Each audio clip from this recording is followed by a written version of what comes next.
Welcome back to Grid Drop. Today I'm going to show you how to drive without the racing line.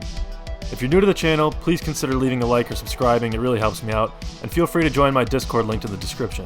Also, thanks for all the support recently on these videos, it's been pretty cool to finally get some people that like the content. So that being said, let's just get right into it. When I first started playing the F1 games, I always had the ideal racing line enabled, but I desperately wanted to turn it off in order to achieve more realism. However, every time I tried to disable this assist, a few things would happen. I would miss my braking points and fly off the track. I wouldn't know where to look on corner entry or exit and struggle to get familiar with the track. I went wide on most corners and misused a lot of the curbs. And overall, I could not put a decent lap together for the life of me. When driving with the racing line enabled all the time, you're creating bad habits that might be a little bit difficult to drop. So if you currently use the racing line and you're struggling with the same issues when you disable it, stay tuned for the rest of this video as we're going to tackle each of these problems.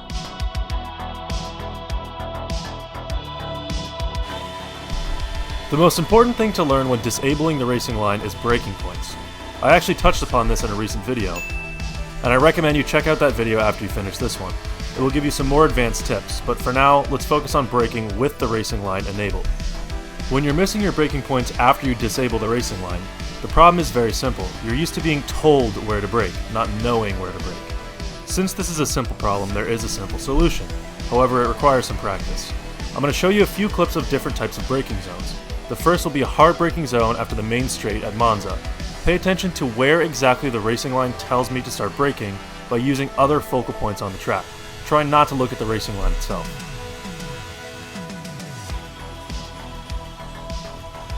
I'll play this back again slower.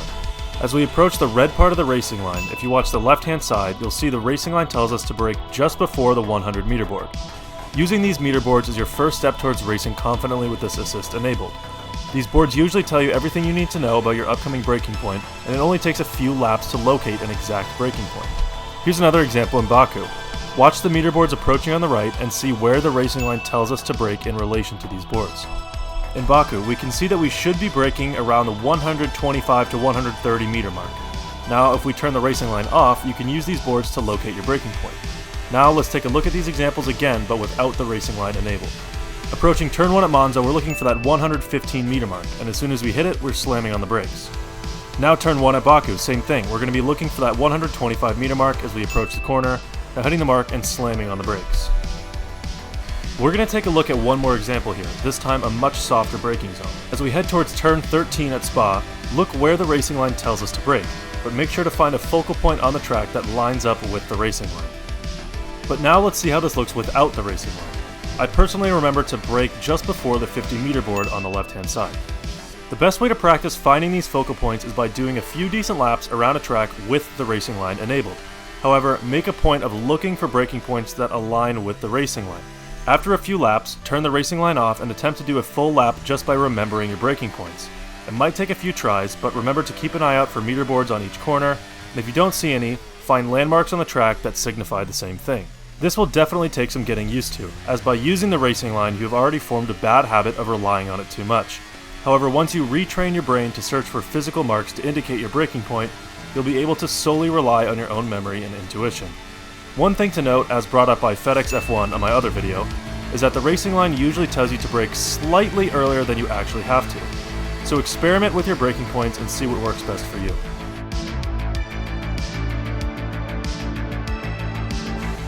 Similarly, you must retrain your brain to enter and exit corners more effectively. What I mean by this is knowing where to look when cornering. When the racing line is enabled, not only does it tell you where to brake, but where to drive as well.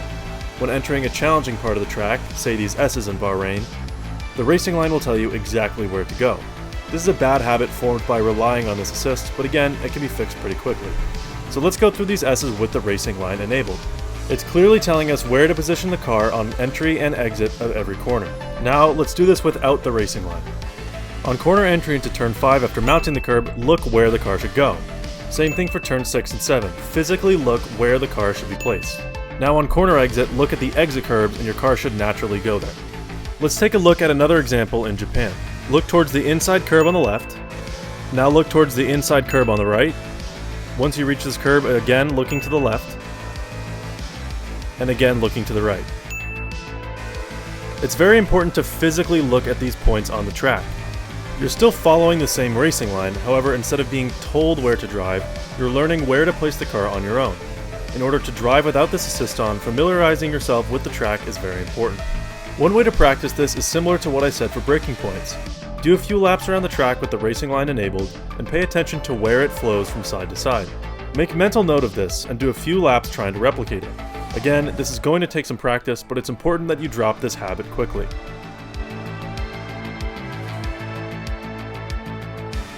Let's put these examples together now.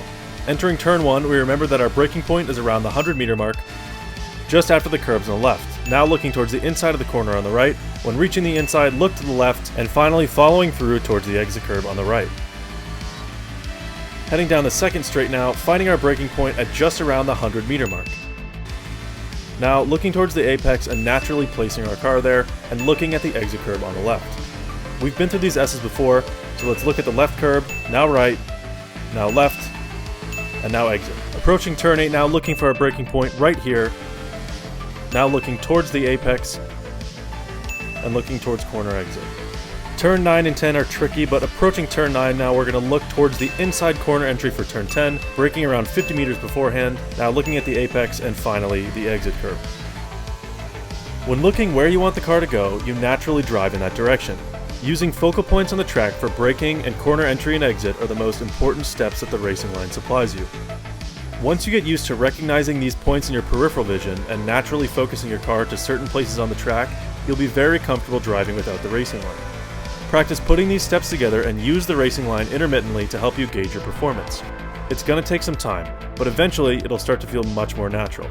I recommend a track like Bahrain because it's pretty technical and straightforward, and it only has one real challenging corner. It has runoff space in case you make a mistake, and you can learn quickly without wasting too much time in the wall or in the gravel. That's going to do it for this one. If you enjoyed the video, please leave a like or subscribe. I really appreciate it. Thanks again for all the recent support of my videos. It's been awesome. And if you made it this far, thank you for watching.